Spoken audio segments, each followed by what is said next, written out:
guys, I'm Alanah, this is Marty. Hey, We are here at PAXEast 2017, where we just got to play a bunch of Annapurna games. Now, if you haven't heard of them, they're basically a film production studio who've worked on a whole bunch of really, really good movies. Yeah, they've produced and distributed recent things like Lawless, Everybody Wants Some, Her, The Hurt Locker, these like really cool indie prestige picks, and now they're sort of taking that same mentality to games. Yeah, and we checked out 3 of them today. Yeah.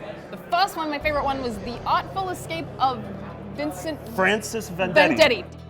But it was a gorgeous game. It was both one of the best sounding things I've ever experienced on a show floor, and was just so visually stunning and weird. Yeah, it's this 2D platforming game that has all of these vibrant purples and neon colors, and it looks like a David Bowie album sounds. Crossed with like Miyazaki. Yeah, totally. And you're pretty much this rock god in a weird foreign Cthulhu fantasy world.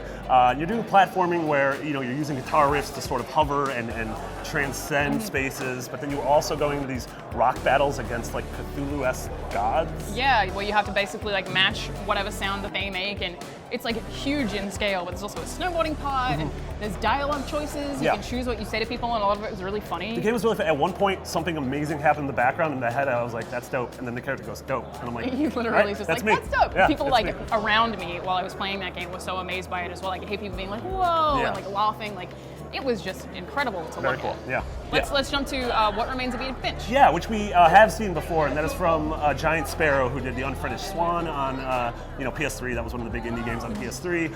And this follows sort of in a similar vein, where it's the story of the Finch family and this house That's where a lot of them. many generations have lived, and you're exploring the house and sort of going through these vignettes of what happened to these people and how they died, but they die in like magical realism ways. Yeah, almost in metaphors, it's kind of told to you, and there's a lot of environmental storytelling where, I didn't get to play very much of that game, but you are figuring out things about people based on the rooms that you're exploring and the rooms that they lived in or the rooms that they affected, and even that in itself, like when you're not interacting with anything, is really interesting. Yeah, and it feels like the Winchester Mystery House in San Jose, where there's like a lot of like secret passages and like things that connect, and you're sort of learning about the family through the actual geography of the house. Yeah, there's for sure a lot of history there. Yeah. The last game. Yes, Donut County. Donut County. That was by Ben Esposito, who he worked on The Unfinished Swan, and now he's just making this game, and I feel like its closest analog is Katamari Damacy. Yes.